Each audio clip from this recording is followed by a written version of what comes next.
नमस्कार दोस्तों, आप सबों का मेरे चैनल जय श्री राम पर स्वागत है। आप सबों को नवरात्रि की हार्दिक शुभकामनाएं। दोस्तों, नवरात्रि का यह पावन त्यौहार 9 दिनों तक मनाया जाता है। इन दिनों में माँ दुर्गा की 9 अलग अलग स्वरूपों की पूजा की जाती है। नवरात्रि के पहले दिन माँ दुर्गा के शैलपुत्री स्वरूप की पूजा की जाती है। अपने दाहिने हाथ में त्रिशूल धारण किए हुए, बाएं हाथ में कमल पुष्प शोभित किए वृषभ पर सवार नव दुर्गा में प्रथम देवी शैलपुत्री हैं, जिन्हें सती के नाम से भी जाना जाता है। माता शैलपुत्री के कथा के अनुसार एक बार प्रजापति दक्ष ने बहुत बड़ा यज्ञ का आयोजन किया। इस यज्ञ में उन्होंने सभी देवताओं को आमंत्रित किया, लेकिन उन्होंने भोलेनाथ को निमंत्रण नहीं भेजा। जब माता सती को यह ज्ञात हुआ कि उनके पिता एक अत्यंत विशाल यज्ञ का आयोजन कर रहे हैं, तब उनका मन वहां जाने के लिए बेचैन हुआ और माता ने अपने मन की सारी व्यथा भोलेनाथ को बतलाई। तब भोलेनाथ बोले, देवी, प्रजापति दक्ष शायद हमसे किसी बात पर रुष्ट हैं, इसलिए उन्होंने सभी देवताओं को यज्ञ में बुलाया है और हमें नहीं बुलाया, और ना ही हमें कोई सूचना भेजी है, इसलिए आपका वहां जाना उचित नहीं होगा। भोलेनाथ की यह बात सुनकर माता सती का मन शांत नहीं हुआ। पिता के द्वारा किए गए यज्ञ में जाने एवं अपने माता एवं बहनों से मिलने की इच्छा और प्रबल होती जा रही थी। माता सती के बहुत आग्रह करने पर भोलेनाथ ने उन्हें जाने की आज्ञा दे दी। माता अपने पिता के घर जाती हैं, तब वह देखती हैं कि कोई भी उनसे प्रेम तथा आदर से बात नहीं कर रहा है। सिर्फ उनकी माता ने ही उन्हें स्नेह से गले लगाया। बहनों की बातों में व्यंग तथा उपहास था। अपने परिजनों के इस व्यवहार से माता को बहुत तकलीफ हुआ और वह सोचने लगी कि भोलेनाथ की बात नहीं मानकर उन्होंने बहुत बड़ी गलती कर दी। उनके पिता ने भोलेनाथ के बारे में भी अपमानजनक बातें कहीं। माता सती अपने पति का अपमान सहन न कर सकी और उन्होंने अग्निकुंड में अपने आप को जलाकर भस्म कर दिया। इस दुखद घटना को सुनकर भोलेनाथ ने उस यज्ञ को विध्वंस करवा दिया। माता दोबारा शैलराज हिमालय के पुत्री के रूप में जन्म लिया। माता शैलपुत्री का जन्म शिला यानी पर्वत से हुआ है, इसलिए उनकी पूजा अर्चना करने से जीवन में स्थिरता आती है। उनकी पूजा से वैवाहिक जीवन सुखद हो जाता है और घर में सुख और समृद्धि आती है। माता के पूजा अर्चना से मूलाधार चक्र जागृत हो जाते हैं, जिसके फलस्वरूप उत्साह का विकास होता है। साथ ही साथ माता शैलपुत्री की पूजा अर्चना से चंद्रमा से जुड़े सभी प्रकार के दोष दूर हो जाते हैं और भक्त को सौभाग्य की प्राप्ति होती है। दोस्तों, नवरात्रि की प्रथम दिन माता शैलपुत्री की पूजा सफ़ेद रंग की विशेष पुष्पों से करें तथा साथ ही साथ माता को सफ़ेद मिठाई का भोग लगाएं। माता के तस्वीर के आगे कपूर अवश्य जलाएं। माँ शैलपुत्री को गाय का घी अर्पित करें, जिससे माता आयोग काया का आशीर्वाद देती हैं, जिस व्यक्ति का मन एवं शरीर दोनों निरोगी रहता है। तो दोस्तों, ये थी नवरात्रि की प्रथम दिन पूजे जाने वाली माँ शैलपुत्री की पावन कथा। नवरात्रि के दूसरे दिन माता के दूसरे स्वरूप माँ ब्रह्मचारिणी की पूजा अर्चना की जाती है। ब्रह्म का अर्थ है तपस्या और चारिणी का अर्थ है आचरण करने वाली, अतः ब्रह्मचारिणी का अर्थ हुआ तप का आचरण करने वाली। माता ब्रह्मचारिणी ने भगवान शंकर को पति के रूप में प्राप्त करने के लिए घोर तपस्या की थी। इस तपस्या के कारण माता को तपस्याचारिणी एवं ब्रह्मचारिणी के नामों से जाना जाता है। इनका स्वरूप अत्यंत तेजमय और भव्य है। श्वेत वस्त्र पहने, दाहिने हाथ में जप की माला लिए और बाएं हाथ में कमंडल धारण किए हुए इनकी पूजा करने से भक्त का मन स्थिर होता है। अपने पिता दक्ष प्रजापति द्वारा किए गए भोलेनाथ के अपमान से क्रोध में आकर अग्नि में भस्म होने के बाद पर्वतराज हिमालय के यहाँ पुत्री के रूप में जन्म लिया। यहाँ उनका नाम पार्वती या शैलपुत्री रखा गया। जब पार्वती बड़ी हुई तब ब्रह्मा जी के मानस पुत्र नारद जी ने उन्हें दर्शन दिए और पार्वती जी को बतलाया कि यदि वह तपस्या की राह पर चले तो अपने पूर्व जन्म के पति भगवान भोलेनाथ को वह दोबारा प्राप्त कर सकते सकती हैं। नारद मुनि के आदेशानुसार भोलेनाथ को पति के रूप में प्राप्त करने के लिए पार्वती जी ने घोर तपस्या की। उन्होंने 1000 सालों तक केवल फल और फूल खाकर तपस्या करी, फिर 100 सालों तक केवल साग खाया। कठोर तप करते हुए माता ने खुले आकाश के नीचे धूप, बारिश और ठंड के भयानक कष्ट सहे। इतनी कठिनाइयां सहन करने के बाद 3000 सालों तक धरती पर गिरे हुए बेलपत्र को खाकर भोलेनाथ की पूजा अर्चना की। कुछ समय बाद उन्होंने वह बेलपत्र खाना भी बंद कर दिया। इसके बाद वह हजारों साल तक बिना कुछ खाए पिए तप किया। तपस्या के कारण देवी का शरीर बिल्कुल पतला दुबला और छिन्न हो गया। उनकी यह हालत देखकर उनकी माता मैना को बहुत दुख हुआ। उनकी इस कठोर तपस्या को देखकर तीनों लोक में हाहाकार मच गया। सभी देवता, ऋषि एवं पुण्य आत्माएं सभी इनकी तपस्या की प्रशंसा करने लगे। अंत में देवी की तपस्या के से प्रसन्न होकर ब्रह्मा जी उनके समक्ष आए और पूछने लगे कि हे देवी, आज तक किसी ने भी इतनी कठोर तपस्या नहीं की। आपकी तपस्या की चर्चा सभी जगह हो रही है। आपकी मनोकामना अवश्य पूरी होगी। आपका विवाह भगवान शंकर से ही होगा और वही आपको पति के रूप में प्राप्त होंगे। अब आप अपनी तपस्या को खत्म करें और घर लौट जाएं। आपके पिता आपको लेने आ रहे हैं। इसके बाद माता ने तपस्या खत्म की और अपने पिता के साथ अपने घर लौट आई। और कुछ समय बाद भोलेनाथ ने माता को अपने पत्नी के रूप में स्वीकार किया। लंबे समय तक कठोर तप करने के कारण ब्रह्मा जी ने माता को नाम दिया ब्रह्मचारिणी। इस दिन विधि विधान से माँ ब्रह्मचारिणी की पूजा करने से सभी मनोकामनाएं पूरी होती है और विशेष फल की प्राप्ति होती है। इनकी पूजा अर्चना करने से त्याग, संयम और सदाचार जैसे गुणों की प्राप्ति होती है। माँ ब्रह्मचारिणी की पूजा अर्चना से व्यक्ति को धैर्य प्राप्त होता है। नवरात्रि के पावन पर्व की तीसरे दिन माँ चंद्रघंटा के स्वरूप की पूजा अर्चना की जाती है। माँ चंद्रघंटा का यह स्वरूप शांतिदायक और कल्याणकारी है। वह मस्तक पर घंटे का आकार का चंद्र धारण किए हुए 9 भुजाओं में त्रिशूल, गदा, धनुष, तलवार, कमान, बाण और एक कमंडल धारण किए हुए और 10वें हाथ से भक्तों को आशीर्वाद देते हुए माता चंद्रघंटा सिंह पर सवार होती हैं। आदिशक्ति माँ भवानी अपने भक्तों के शत्रुओं के प्रति भयानक होती हैं। सती द्वारा स्वयं को पिता के यज्ञ में भस्म करने के बाद भगवान शिव शंकर सांसारिक मामलों से अलग हो गए थे और गहरे ध्यान लगाने और तपस्या करने के लिए पहाड़ों में जाकर बस गए थे। लेकिन सती के पुनर्जन्म की ने पार्वती द्वारा भगवान शिव को पाने का संकल्प को देखने के बाद भगवान शिव विवाह के लिए सहमत हो गए। विवाह के दिन भोलेनाथ एक विचित्र रूप में जुलूस के साथ राजा हिमालय के महल में पहुँचे। उनका पूरा शरीर राख से निपटा हुआ था। उनके बारात में भूत, सन्यासी और अघोरी शामिल थे। भगवान शिव और उनके भयानक बारातियों को देखकर पार्वती जी की माँ और अन्य रिश्तेदार भी भयभीत हो गए थे। अपने परिवार और भगवान शिव को शर्मिंदगी से बचाने के लिए माँ पार्वती ने अपने आप को एक भयानक रूप में बदल लिया और वह रूप था चंद्रघंटा माता का।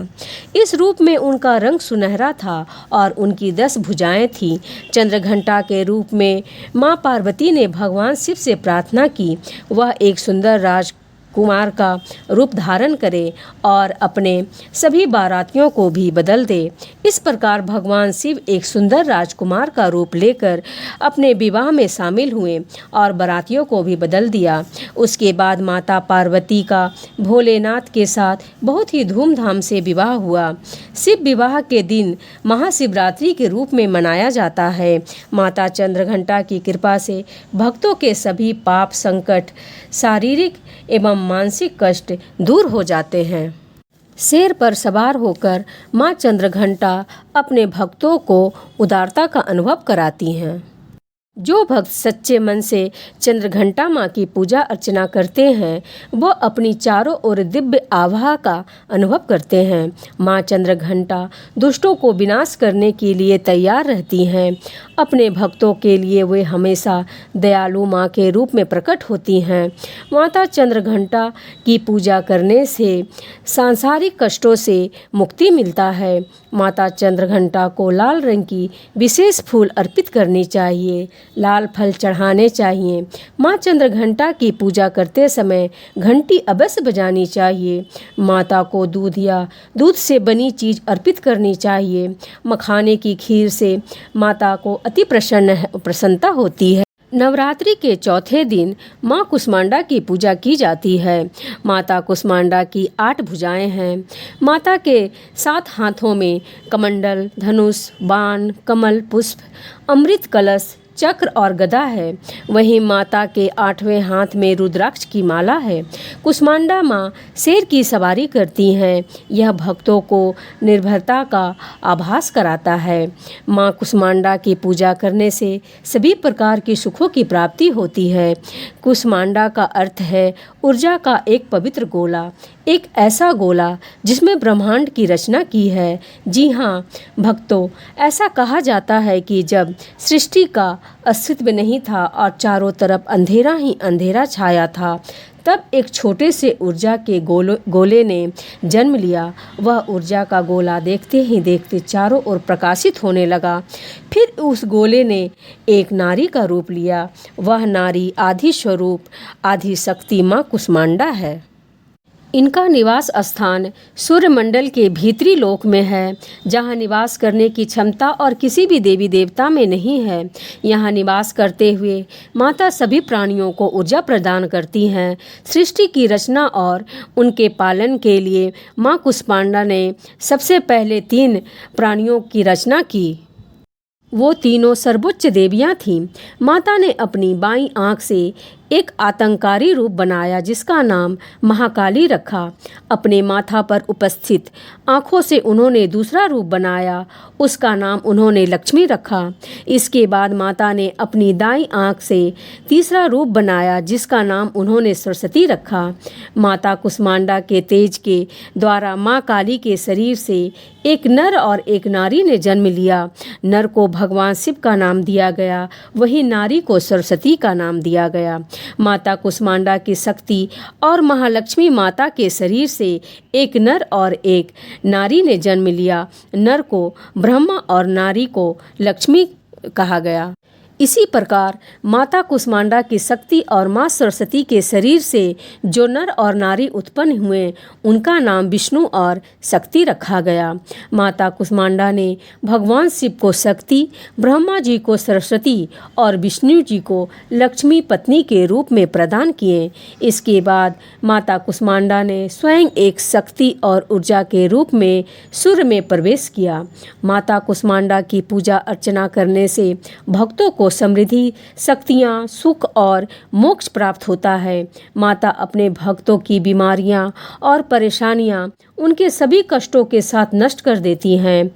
नवरात्रि के 5वें दिन माँ दुर्गा के 5वें स्वरूप स्कंद माता की पूजा की जाती है। स्कंद माता भोलेनाथ एवं पार्वती के पुत्र कार्तिकेय का दूसरा नाम है। इस प्रकार स्कंद माता पार्वती का ही स्वरूप है। स्कंद माता के रूप में माता की 4 भुजाएं हैं। 2 भुजाओं में उन्होंने कमल पुष्प लिए हुए हैं और एक भुजा से भक्तों को आशीर्वाद दे रही हैं और एक भुजा में माता ने कार्तिकेय को पकड़ा हुआ है। स्कंद माता के पौराणिक कथा के अनुसार एक राक्षस था तारकासुर। उसने ब्रह्मा जी को प्रसन्न करने के लिए कठोर तप किया।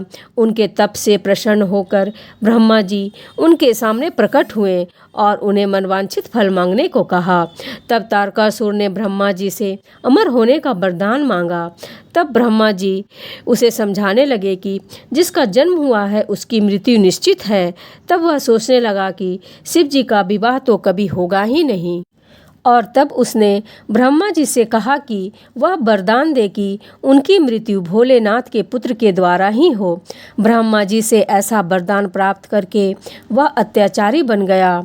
सभी देवता तारकासुर के अत्याचार से परेशान होकर भोलेनाथ के शरण में गए और उनसे तारकासुर से मुक्ति दिलाने के लिए प्रार्थना करने लगे। तब भोलेनाथ ने माता पार्वती से विवाह किए और कार्तिकेय के पिता बने और तब कार्तिकेय तारकासुर का वध किया। नवरात्रि के 5वें दिन कार्तिकेय की माता स्कंद माता की पूजा की जाती है, जो भक्तों को ज्ञान, बुद्धि, चेतना और संतान की प्राप्ति का वरदान देती हैं।